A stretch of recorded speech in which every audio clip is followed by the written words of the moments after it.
Good afternoon, ladies and gentlemen. I am Gabriela Erika Abukseran.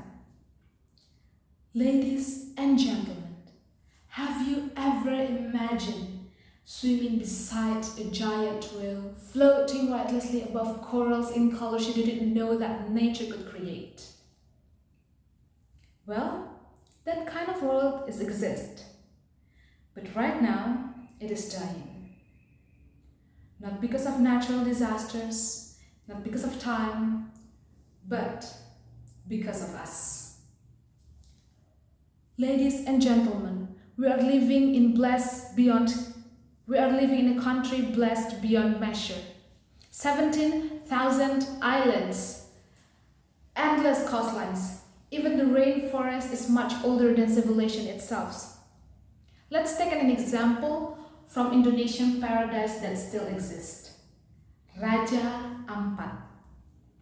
Raja Ampat is home to more than 1,500 species of fish and around 75% of the world coral species. It is one of the richest marine ecosystems on Earth. The local communities there have already practiced the ecotourism by protecting coral reefs, limiting destructive fishing, and teaching tourists about marine conservation.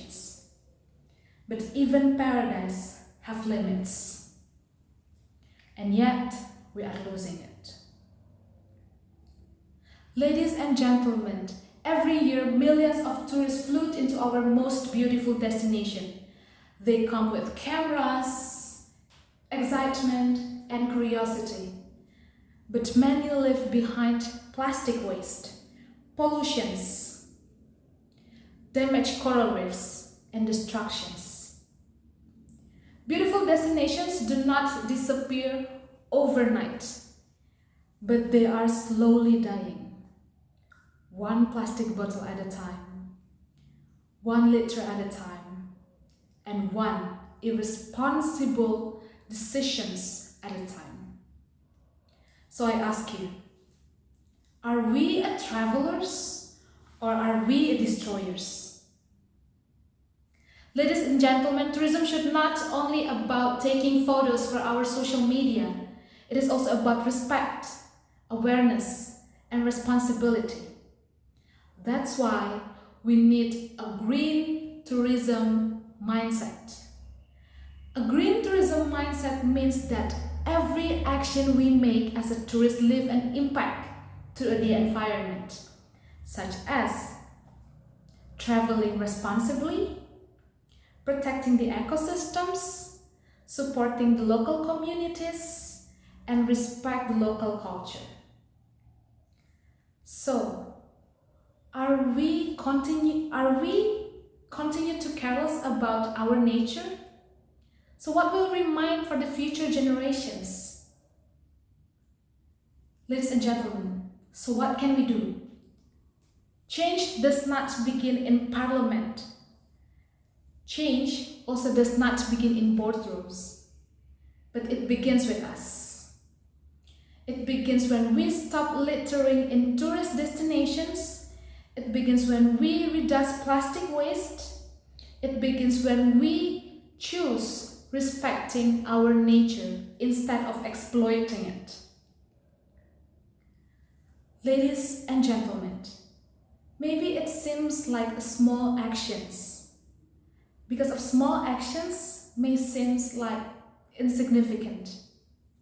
But millions of small actions may save an ocean.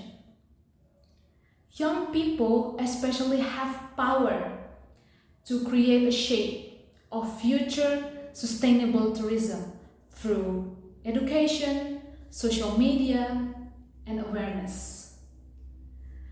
We have to inspire other people around us to become respectful travelers, not as careless consumers. Because the truth is this: nature doesn't need us, but we need the nature. Without healthy ocean, there is no coral lives. Without coral life, marine life will be disappear. And without nature, the tourism itself will eventually collapse. So, I ask you once again, if not us, then who? If not now, then when? So, ladies and gentlemen, remember this.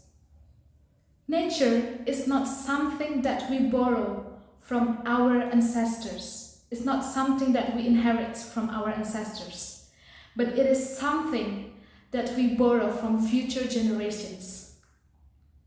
So please, if you, right now, if you step at the edge of the ocean, please look down, see the coral, see the life, see what still we have left to protect. Because when the future generation asks what we do when the nature is suffering, I want to all of us answer it without.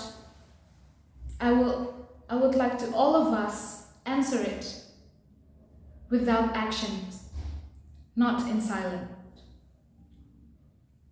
Thank you and good afternoon.